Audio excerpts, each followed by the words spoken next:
Hi folks, welcome to Bros Before Foes. This is Caine, and today I'm going to go over my thoughts on Sanctus Reach by developer Straylight Entertainment. First, I want to start with a disclaimer. I am an unabashed 40k fanboy. I collect the miniatures, I paint them, I play on the tabletop weekly, and have been following 40k for roughly 12 years. My review may not necessarily reflect someone who is coming into this game without all of that prior knowledge of the lore and history of this 40k universe. With that said, I'll do my best giving you my thoughts on what I feel is ultimately a metacore game.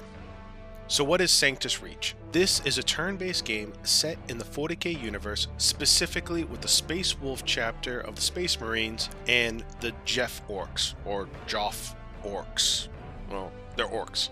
You can be either of these factions in skirmish play and multiplayer, but you can only play as the Space Wolves in the tutorial and the two included campaigns. The campaigns themselves are pretty lengthy, given the most missions will last about 20 to 40 minutes, and even the starter campaign has over 10 missions.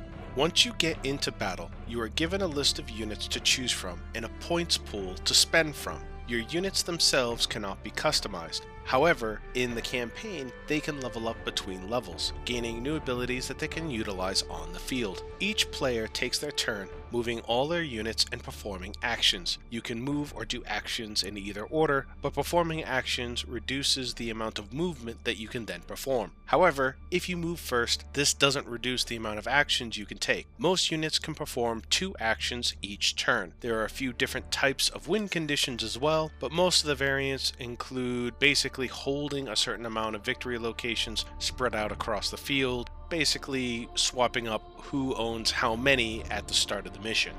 There is a simple cover mechanic which reduces the accuracy of incoming fire, a morale mechanic that makes units less effective the lower it drops, ultimately making them useless if it craters completely.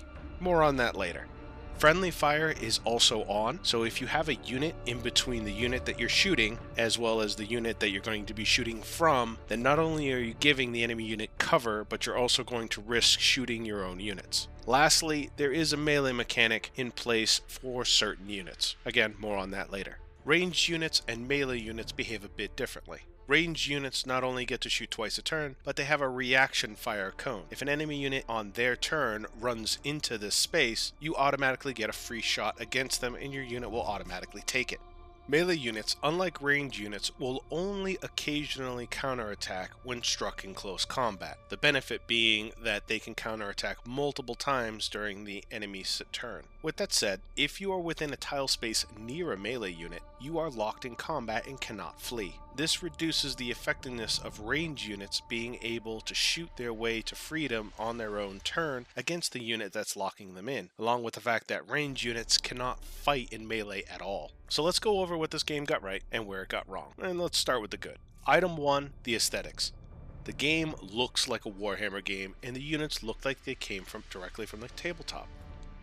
Those familiar with 40k will instantly be aware of what a Meltagun looks like, or a Thunderwolf Cavalry, or a Gorkanaut. They all look like it does straight from the tabletop, and they all perform as well as you would expect, for the most part. Item 2, the unit selection. There is a lot of units that you can choose from, despite that you only have 2 different factions. I'm quite certain I haven't played with them all yet, and there's easily over 20 different types of units per side that you can ultimately use. In short, if you're familiar with orcs or space wolves, nearly every unit from their respective codexes are represented in this game. Item 3. The gameplay is okay. Not great, it's not the deepest strategy game ever, but what you have works is pretty decent. The various mechanics blend together pretty well with a variety of units that you're using, and subsequently all the weapon types. That said, it does kind of come off as pretty samey, as most of the weapons pretty much act the same way, except that they just have different stat lines. I'm not exactly sure where else to put this bullet point. It's definitely not bad, but it's also not exactly a glowing recommendation in terms of the gameplay department. Maybe next time I'll have a little meh department as opposed to just good and bad. Now for the bad. Item 1. The most frustrating thing I find with this game is that the skirmish mode does not give you free range with the available units on each side. Instead, what you get is a randomized list of available units to choose from each time you play. There is a silver lining though, in that it essentially forces you to play with a different army list each and every time you play, and that's not necessarily a bad thing. However, not being able to reliably choose certain units, specifically elite units that you know exist but you simply didn't come up with this particular generation of the game map, is particularly frustrating. Sometimes you just want to use, say, Thunderwolf Cavalry, and you can't use it because the game, for whatever reason, didn't decide to randomly generate them this turn. Item 2. There seems to be a balance problem with the game in general. Some units are incredibly strong individually for their price point, capable of obliterating any unit that's within their range. For example, Assault Terminators and Flash Gits immediately come to mind. Other units, on the other hand, are so weak that they aren't really capable of anything meaningful unless you're ganging up on your opponent, even if that opponent is price comparable. For example, Orc Boys. Faction-wise, the Space Wolves clearly have an edge in terms of overall power, mainly due to all the power armor everyone's wearing. This makes even the cheapest unit able to go toe-to-toe with elite Orc units for several turns pretty easily. Item 3. The campaign itself is a bit of a letdown. You go through a regular formula of one unique mission, and then you get to do a few random skirmish missions, and then you get to rinse and repeat. The story itself is pretty bare bones, and only brought up during the story missions you get to play. You do get to play some lore legends, such as Ragnar Blackmane and large units like a knight, but those come pretty few and far between. Item 4. The morale mechanic really needs to be reworked. The way it works currently is that when a unit takes damage, it starts to lower its morale. There are thresholds of morale where if the unit reaches this threshold, like for example a melee unit may lose its ability to hold other units in melee, and say a ranged unit can just walk away. Or you could have a ranged unit and it's not able to do its counterfire anymore.